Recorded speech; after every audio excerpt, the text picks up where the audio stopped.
Pam went in for surgery and was clinically brain dead. But when she came back, what she had to say will absolutely amaze you. So Pam was diagnosed with a very rare brain aneurysm, and at the time she was 39 years old. And due to the difficulty and the complexity of the surgery, she had a hard time finding a surgeon willing to actually do the surgery. She eventually found Dr. Spretzler, I believe is how you say his name, and he was very renowned and was very willing to do the surgery. So the reason most surgeons did not want to do this is because they would have to do something really dangerous called a standstill.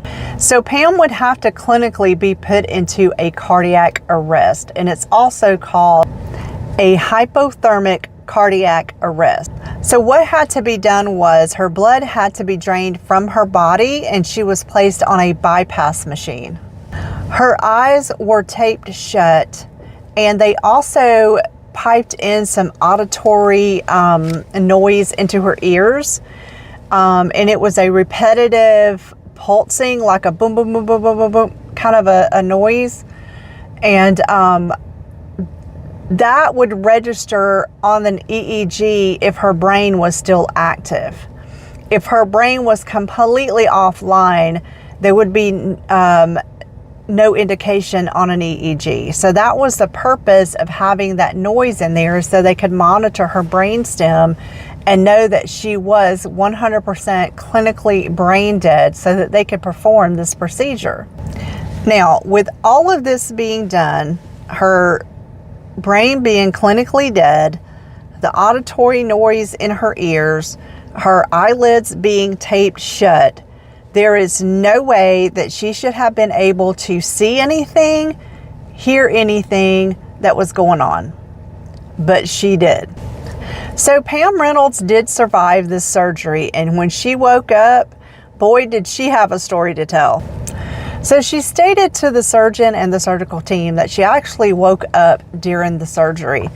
And the first sense that she had was hearing, and she was able to hear what sounded like a saw.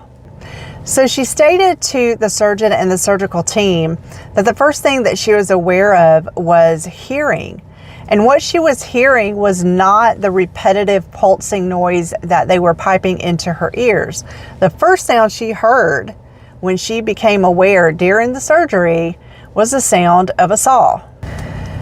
So being clinically brain dead, she should not have been hearing anything at all. But she also said that she began to see things, and she noticed that the sound that she was hearing was coming from an instrument, which was actually the saw where they were cutting into her skull.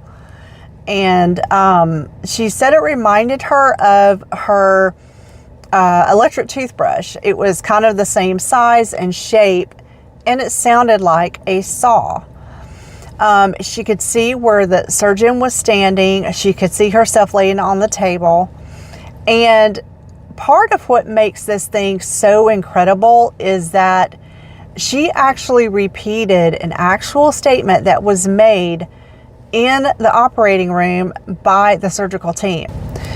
So she was actually watching the surgery. Now, she did say that she did not feel panic and she was not scared. She did not feel any pain. But what amazes me the most is the statement that she repeated verbatim that was made by the surgical team while she was supposed to be clinically dead, and she repeated it to them.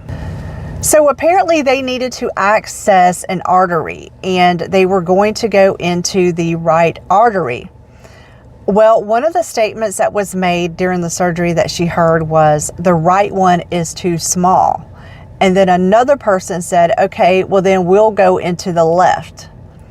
And she repeated that verbatim. And so the surgeon and the surgical team did verify that that was said. So now she's hearing things, she's seeing things, and the surgeon and the surgical team verified that yes, those things were going on during the surgery in the operating room.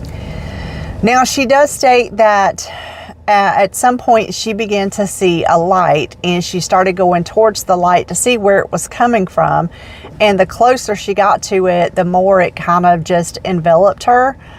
And she began to see people.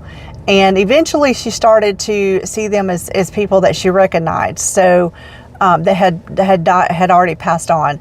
So her father was one, and her uncle was another person.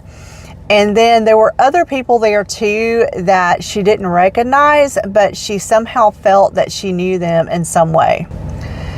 So she said that she remembers asking, "Is the light God?" And they told her no. And they were kind of explaining to her that God is the connector of all things, that He is in each and every one of us and in everything, and that everything is somehow connected.